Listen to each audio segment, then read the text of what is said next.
좀 염류가 가하다 보니까 생육이 좀 안 좋았고요. 비대에도 좀 많이 안 좋았었어요.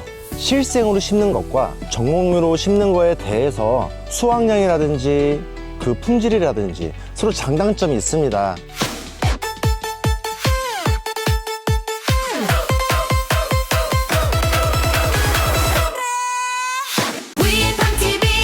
네, 안녕하십니까.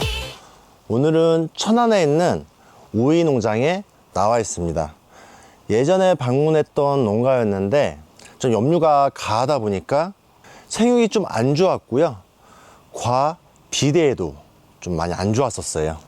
이렇게 그 양액 재배하시는 분들이 많이 고생하시는 게 이 배지에 염류가 쌓이다 보니까 다다음 잡기 때 갑자기 생육이 확 떨어지거나 수확량이 감소한 원인이 있었습니다. 그래서 이제 기존까지는 이제 플러싱의 개념으로 배지에 있는 염기를 빼줄 수 있는 방안을 많이 찾으셨고요. 지금 같은 경우에는 배지의 염을 해결할 수 있는 그 염류박사 이런 제품이 있다 보니까 염을 좀 쉽게 해결했었는데 이 농가 같은 경우에는 지금 염류박사보다는 한번 또 다른 테스트를 했습니다. 이거는 그 육류에 관련된 얘기고요. 종자나 이런 선택을 말씀드리는 게 아니고 실생으로 심는 것과 정목류로 심는 거에 대해서 수확량이라든지 그 품질이라든지 서로 장단점이 있습니다. 저는 그거를 말씀드린 게 아니고 같은 염분 내에서 얼마만큼 더 잘 버틸 수 있는지 그걸 한번 보여드리려고 합니다. 여러분, 오이 농사 시작할 때 그냥 씨 뿌려서 키우면 되는 거 아냐? 생각하시죠? 만약 여러분의 밭이나 배지에 염류가 조금이라도 쌓여 있다면 그 생각 때문에 수확량 반토막 날 수 있습니다. 오늘은 왜 오이는 꼭 전목류를 써야 하는지, 특히 염류가 높은 땅에서 왜 이게 필수인지 팩트 위주로 정리해드립니다. 오이는 아주 예민한 식물입니다. 반면 우리가 흔히 쓰는 호박 대목은 뿌리가 마치 강철 같아요. 실생면은 오이 뿌리 그대로라 환경 변화에 너무 민감한데 전목면은 호박의 강력한 뿌리를 빌려 쓰는 거죠. 병에도 강하고 추위도 잘 견딥니다. 특히 초보 농부들이 가장 많이 겪는 염류 집적. 양액 농도가 높거나 토양에 비료가 쌓이면 뿌리가 타들어갑니다. 실생면은 이 상황에서 물을 빨아올리지 못해 말라 죽기 일쑤죠. 하지만 호박 대목은 염류 농도가 높을 때도 어떻게든 양분을 밀어올리는 깡이 있습니다. 이게 바로 고수들이 굳이 비싼 전목류를 고집하는 이유입니다. 결론입니다. 내 땅의 EC 수치가 조금 높다? 혹은 시설 재배라 연작장애가 걱정된다? 고민하지 마세요. 전목류는 묘값 조금 더 들어가는 보험입니다. 30% 더 수확해서 묘값 뽑고도 남으니까요. 추가적으로 재배 중 염류가 높아서 고생인 분들에게는 염류박사를 추천드리고 염류 문제가 없다면 뿌리 활착에 도움이 되는 PB69 테라가드를 추천드립니다. 보시면은 조기에 심었던 모들은 다 실생류입니다. 그래서 염류 문제로 인해서 수분을 많이 못 당기다 보니까 이파리가 좀 찌글찌글해진 것도 있었고요. 또 질소가 과잉되다 보니까 이파리가 이렇게 진하게 나온 경우가 있었어요.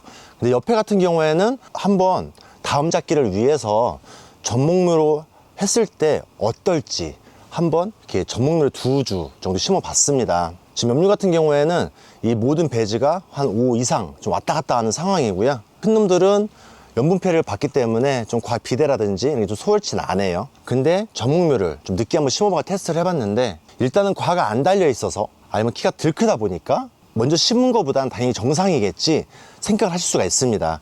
근데 여기는 처음에 심을 때부터 염분 자체가 5 정도 나왔던 상황이고요. 아무래도 얘네들 초기 정식할 때보다도 염분 수치가 더 올라간 상황에서 이제 정식에 들어갔습니다. 근데 보시는 것과 같이 제가 좋아하는 잎색 진하지가 않습니다. 뒤에는 오히려 다 신초까지 좀 다 진한 편인데 오히려 더 진하지가 않고요. 잎을 보시면은 그래도 질소가 배지에 좀 있다 보니까 질소를 좀 많이 먹은 경향은 있는데 염분 피해는 좀 덜 타고 있어요. 그리고 이렇게 절간성도 보더라도 이렇게 나쁘지 않게 따박 좀 올라왔고요. 지금 실생류 같은 경우에는 잎에 뭐 타는 증상들이 하나도 안 보이고요. 그리고 이게 신초도 보면은 이렇게 뽀송뽀송하게 잘 올라옵니다.